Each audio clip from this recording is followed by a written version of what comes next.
NEET छात्रा के परिवार को धमकियां मिल रही है। अगर ऐसा सरकार सुनिश्चित करेगी कि उनके परिवार के साथ ऐसी कोई घटना ना घटे। नमस्कार, मैं विकास सिंह राजपूत और आप देख रहे हैं देशवा न्यूज़। देखिए, चिराग पासवान नीट मामले को लेकर पटना पहुंचते ही बड़ा बयान जारी किया है। लगातार नीट मामले में परिवार को धमकियां मिल रही है, पर्ची फेंका जा रहा है और पर्ची में साफ तौर पे लिखा जा रहा है कि पहले बेटी तो गई लेकिन अब बेटा 2 दिनों में जाएगा। जिसके बाद केंद्रीय मंत्री चिराग पासवान पटना पहुंचते हैं, सरकार को सीधा चेतावनी जारी करते हैं और साफ तौर पे कहते हैं कि सरकार सुनिश्चित करे कि ऐसा कोई अगर मामला है तो परिवार को सुरक्षा उपलब्ध करवाए।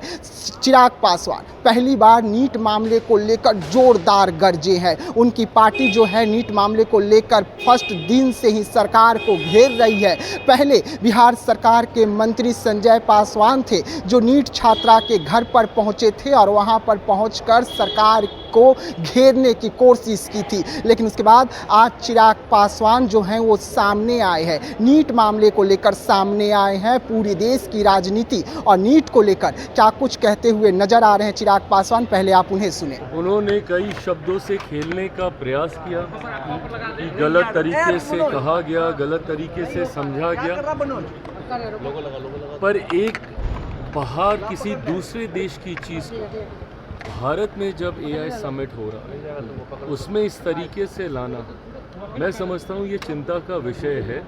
बहरहाल फ़िलहाल अभी ये समिट चल रहा है, इसके बाद क्या कार्रवाई करनी चाहिए, जिस तरीके से दुनिया के सामने कहीं ना कहीं एक गलत छवि में हमारे देश को प्रस्तुत करने का प्रयास किया गया, उस पर क्या कार्रवाई होगी, मुझे लगता है जल्द इसको भी सरकार तय कर लेगी। कई मुस्लिम संगठन ने कहा है कि सावन में हम लोग मीट मांस नहीं खाते हैं, बंद कर दिया जाता है, तो रमजान के दिन दिल्ली में शराब बंद की जाए, ये गुजारिश है मेरा। कहाँ कब मुस्लिम संगठन ने दिल्ली में शराब बंदी की मांग की है रमजान के महीने में दिल्ली में? हाँ, दिल्ली में, सिर्फ दिल्ली में? हाँ, सिर्फ दिल्ली में मुस्लिम संगठन ने बंद करने की मांग की है। कहा है कि सावन में हम लोग बंद करते हैं, बंद करवाया जाता है, तो फिर रमजान में भी बंद होनी चाहिए। देखिए, मैंने हमेशा खाने पीने की चीज़ों में ये स्वतंत्रता व्यक्ति विशेष की रही है। खाद्य प्रसंस्करण मंत्री होने के नाते भी मैं इस बात को कहूँगा कि जो भी आपको खाद्य पदार्थ मिल रहा है उसकी गुणवत्ता सही होनी चाहिए, स्वच्छ होना चाहिए, किसी तरीके की मिलावट नहीं होनी चाहिए। पर कब किस मौसम में क्या मिलेगा नहीं मिलेगा, मुझे लगता है ये व्यक्तिगत स्वतंत्रता का विषय है। कभी अगर किसी मुस्लिम त्योहारों के वक्त अगर इसको बंद करने की बात कही जाती है या हिंदू त्योहारों के वक्त कही जाती है, मैं कभी भी मेरी पार्टी इस बात का पक्षधर नहीं रही।